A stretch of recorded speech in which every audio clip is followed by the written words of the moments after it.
But I'll bring you this breaking news that is happening right now. The Secretary General of the North Atlantic Treaty Organization, NATO, Mark Rutte, is delivering a speech at the Chatham House addressing a wide range of international political and security issues, particularly as it relates to the conflict between Ukraine and Russia. But I'll take the live feeds now. Together, we will secure peace through strength. Together, we will make our alliance stronger, fairer and more lethal.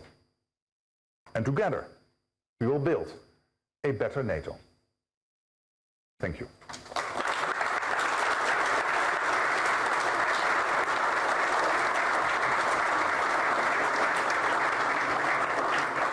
Thank you all very much indeed. And I'm using as my pad to write on, but what I can recommend to you, today's edition of The World Today, which is a large part of which is dedicated not only to NATO, but people making suggestions to the Secretary General as to what he might do.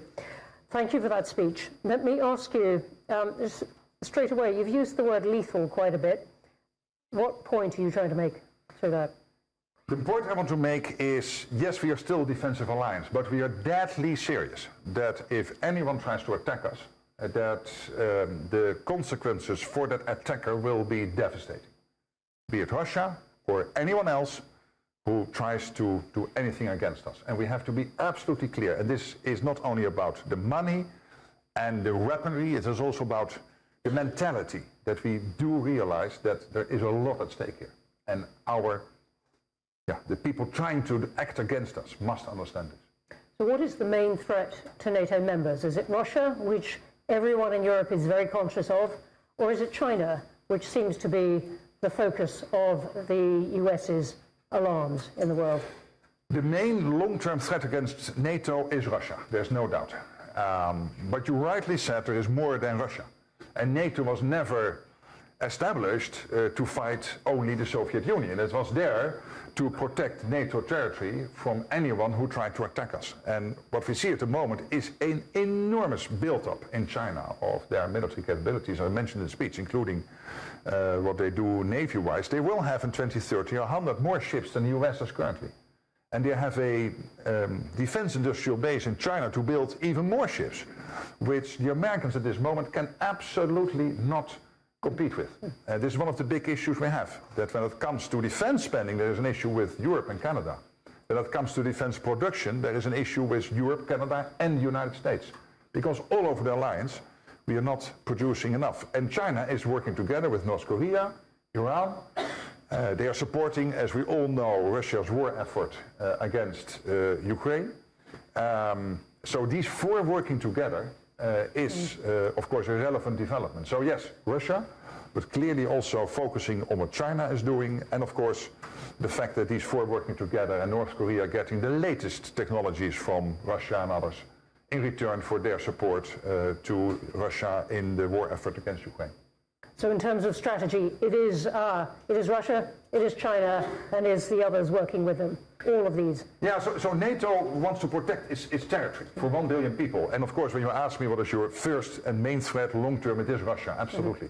But we have to be conscious of what is happening. And I was visiting 2 months ago Japan, speaking with the whole senior leadership there.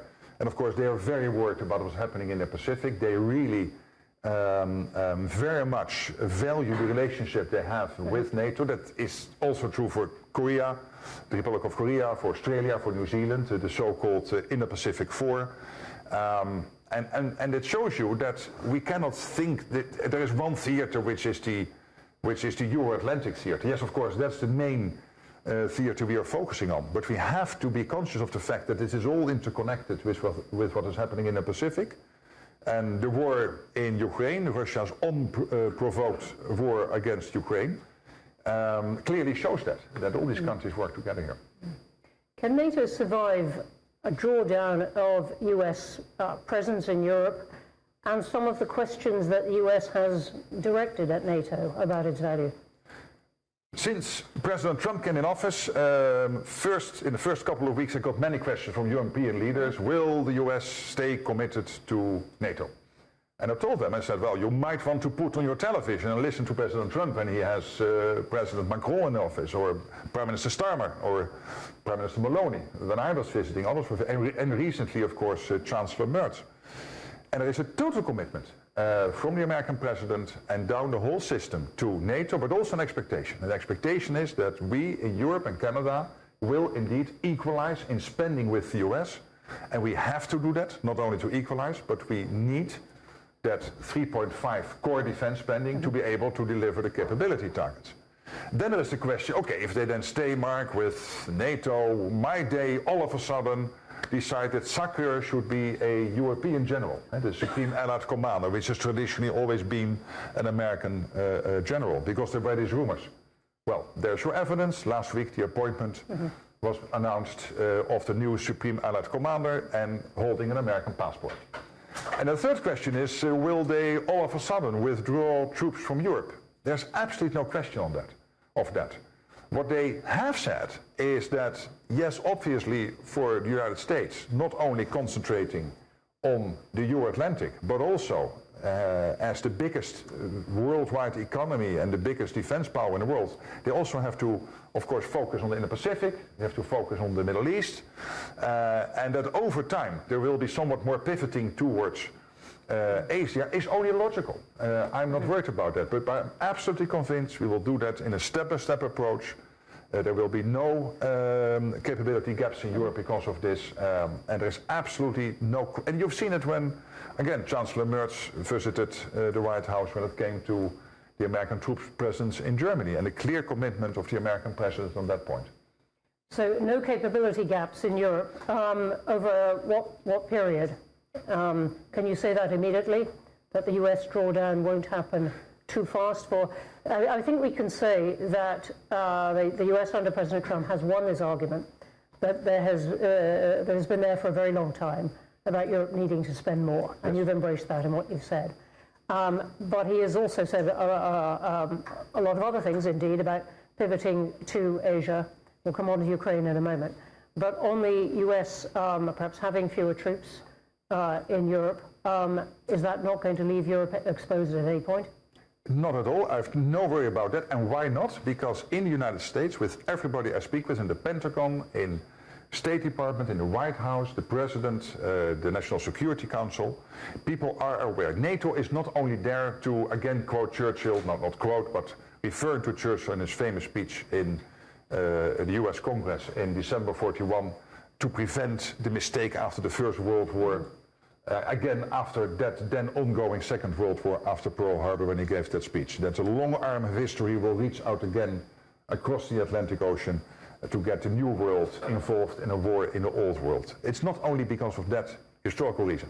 In the US, all the generals, all the senior policymakers totally understand that for the US homeland security, for the defense of the homeland of the mainland US, its territory, a secure Atlantic, a secure Arctic, and a secure Europe is crucial.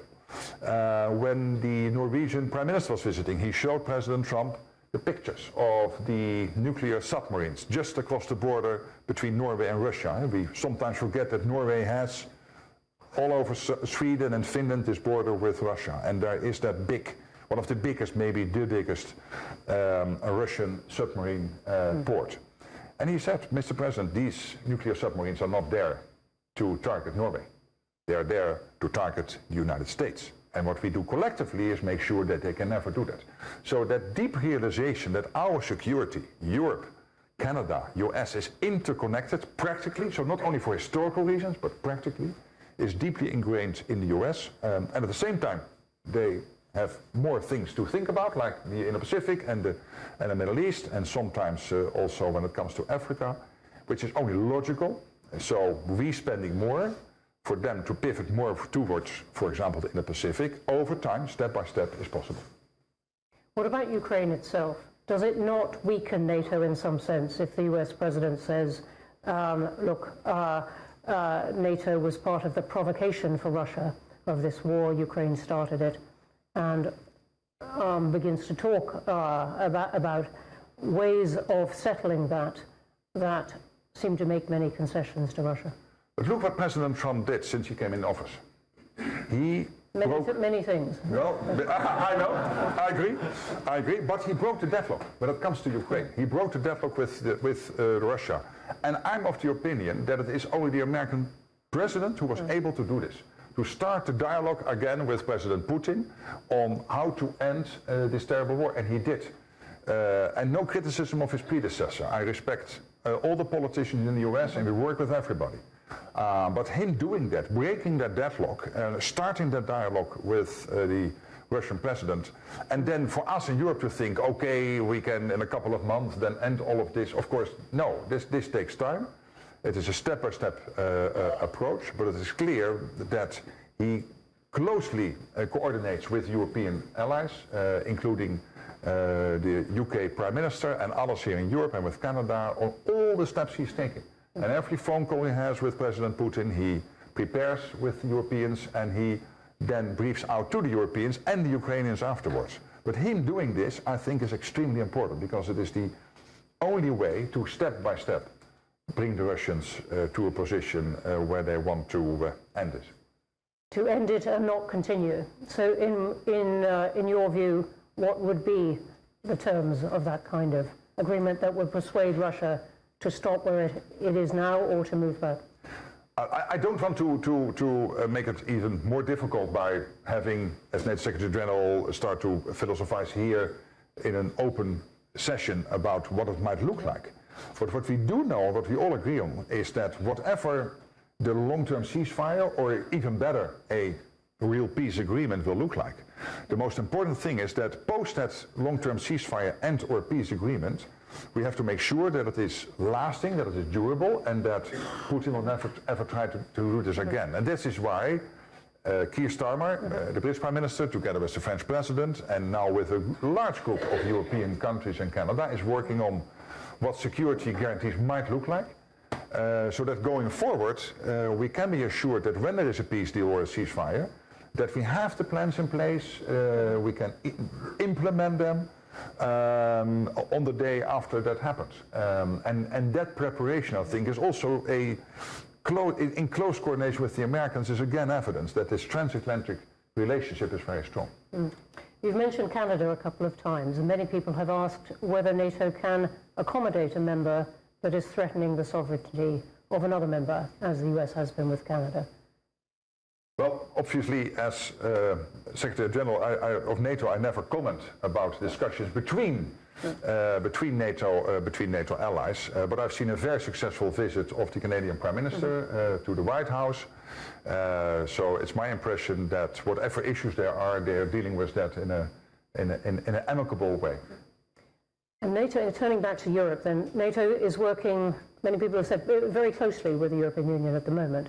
But there are still big differences of opinion within the European Union, within European members, particularly on Russia.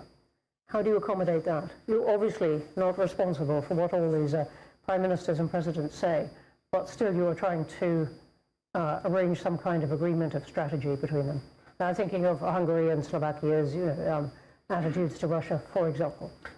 And by the way, they're all also allies within NATO, both Hungary and Slovakia, and we are always able, in the end, to come to an agreement with the 32.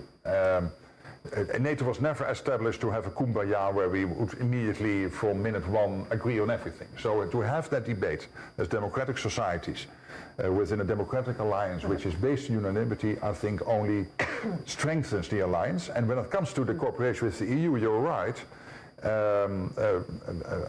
We are working closely together with the European Commission, with Ursula von der Leyen, the President of the European Commission, Antonio Costa, the Chair or the President of the European Council, but also with the High Representative, Kaja Kallas, with the President of the European Parliament, with Andris Kobilius, the Defense Commission. It's a real close cooperation, where we all agree that when it comes to the division of labor, NATO is about the hard setting of the hard standard setting, making sure that we know what we need in terms of capabilities, the standards when it comes to our systems and weaponry, etc. And the EU is in the position of the power of the internal market. For example, getting the industrial base going, making sure that these investments will take place, that ultimately, in a couple of years, we will not conclude that we still buy the same amount of weaponry, which is far from enough, but at a higher price. And that cooperation is really working very well. Mm. Now, how would you explain to people who are running a government now, a democratic government, how to explain to their voters why so much money is suddenly needed on defence?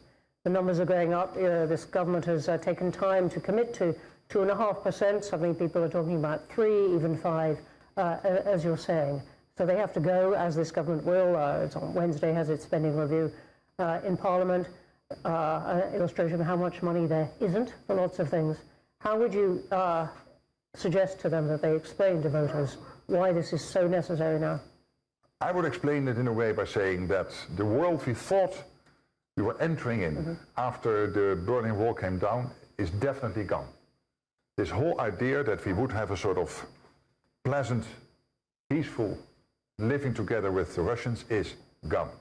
That Vladimir Vladimirovich Putin is clearly expansionistic. What he has done with Ukraine is really staggering. The amount of death on both sides, also on the Russian side, by the way, is amazing. The investments he is making, his economy is on a total war footing. As I said in my speech, so let me repeat it again. NATO economy is 25 times bigger than Russia. It's 50 trillion, and the Russian economy is 2 trillion. That 2 trillion economy is producing 4 times as much ammunition as the whole of NATO is producing at the moment. And you can ask any general, and he will tell you, yes, drones and AI, etc., but Mark, the core of every war will always start with stockpiles of ammunition. You can never, ever allow for a situation where your ammunition piles are not sufficiently stocked. And here, the Russians are outpacing us 4-1. 4 times as much as we are producing. And again, we are 25 times bigger. And then look at our air defense systems. We simply do not have enough. In the UK, all over Europe, in Canada, the US, in the whole of NATO. And these are huge investments. We need 5 times as many systems to defend ourselves against missiles and air defense in general. That's a 400% increase. It's huge investments. Our maneuverable land formations, we simply do not have enough. The UK, Germany, all over Europe, we do not have enough. Our command and control systems, our long-range weapons. So there is the clear gaps are there, and we have heavily reconstituting Russia at a pace which is really threatening. They cannot mount a successful attack against NATO territory now, but in 3 to 5 years they might be able. I wanted to ask you about exactly this point. And you put a lot of weight on that, exactly that sentence in your speech. Is that based on military capability, or is it based on a reckoning of their planning? What did you mean by picking out that? The generals are telling us 3 to 5 years that they could attack NATO territory. Yes, so for example, last week it was the German Chief of Defense saying by 2029, that's in 4 years, they might be ready to do that. And this is just based on the military people telling us, look what Russia is doing, look where we are. Yes, we can still defend ourselves. But if we do not start today with getting our defense industrial base in order, getting the ammunition production going, getting our air defense systems production going. Take the Patriot, the most important air defense system we have, for the most advanced at the moment. You will get it in 10 years if you order it today. And the question is a bit like in the old times of the Soviet Union, that you can ask the return question in the morning or the afternoon. Why is that important? Yes, in the afternoon the F-35 will arrive. So these are the timelines we are facing at the moment, and I'm only slightly exaggerating here. And therefore, what keeps me awake at night is not only the spending part. I think we will get there at the summit. What I'm really getting awake at night, where I'm staying awake at night, is because of the defense production. Because for your credible deterrence, it is not only about spending and people, it is also about being able to produce, of course, the latest technologies, drones, etc. I commend what the UK put in the defense review on all of this. That is really great stuff, and we need that. But you still also need to make sure that you can produce the classic big-ticket items. Hence your visit to Sheffield. Let's go to questions. There are tons online. Let me start over here. Let me start at that side and take those two at the edge. Let's take them in. Thanks very much. Carl Dinnan from ITV News. You've just come from Downing Street, where you were talking to the Prime Minister. Did he agree that Britain would spend the 3.5% that you want as core defence spending? And what is the timeline that you have agreed with him for that? Well, obviously, I don't have a vote in the NATO summit. I'm holding the gavel. And it's also not up to me to disclose what we discussed, because I don't think that's fair. But let me just try to answer your question in a different way. First of all, I've seen sometimes in the British press that there is the defence review, and now there is this proposal I made about the 5%, the 3.5 core and 1.5 defence and security related spending. So then people are saying, hey, there is a discrepancy. I don't think there is. Why not? Because every country is working in cycles to constantly update its own defence strategy. That's exactly what the UK is doing, and I'm really impressed with what John Healey, the Defence Secretary, and the Prime Minister and the Foreign Secretary, David Lammy, have brought out last week. Because it's exactly what we need. The drones, the latest technology, but also, for example, investing in 6 factories producing ammunition. I mean, you heard me about my worries about ammunition. I mean, this is at the core of the UK defence review, including the spending targets to get there. And then there is, and this is happening in many countries in different cycles, etc. And there is this summit coming up discussing how we get, over time, with a credible path to get there, a longer-term goal of this 5% defence spending. So I don't see a discrepancy here. We will, as I was here today, I will visit Italy later this week and also Sweden, and I will be in Canada next week. So we will have many more consultations, and we will discuss the details, of course, in Brussels. I really think we will get to a common position. Okay, I'm going to take a few more down here. Let's take the next one along, and then in the row behind. Go ahead. Harry Fawcett from Channel 4 News. You said that the 1.5% defence-related spending was grounded in reality, and it's not for an audience of one.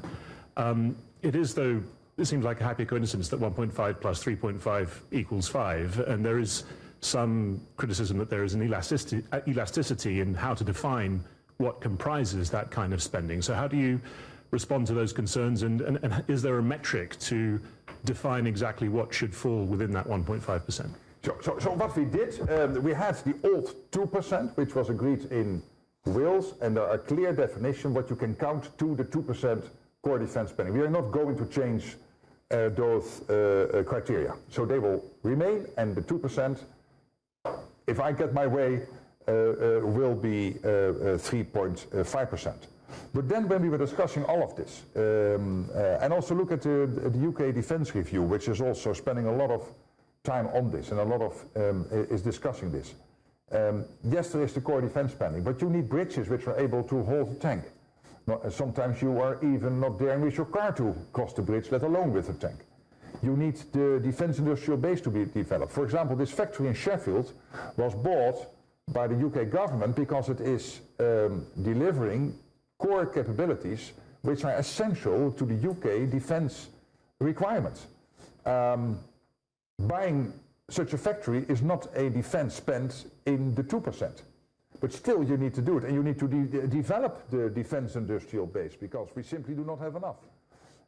And then we have the issue of... Right there on your screen is the Secretary General of the North Atlantic Treaty Organization, Mark Rutte, as he engages journalists and people of like minds, calling for a 400% increase in the alliance's air and missile defense capabilities in response to the ongoing Russia-Ukraine conflict. Well, he's at the Chatham House, and Rutte has been emphasizing that NATO requires a major boost in collective defense. He urged member states to raise defense spending to about 3.5% of gross domestic product and commit an additional 1.5% to broader security-related efforts, and boosted, of course. Rutte also highlighted the need to enhance protection against aerial threats, citing Russia's tactics in Ukraine. And with NATO leaders preparing for a key summit on June between June 24 and 25, Rutte is saying that he's confident that the proposed spending increase will gain approval. He also used the opportunity to stress that NATO must expand its forces and capabilities to fully implement its defense strategies, and it called for the alliance to modernize military assets and improve readiness in the light of heightened geopolitical tensions. And that's about it from the Chatham House. We'll now continue with our other programs, starting with Essential at the top of the hour.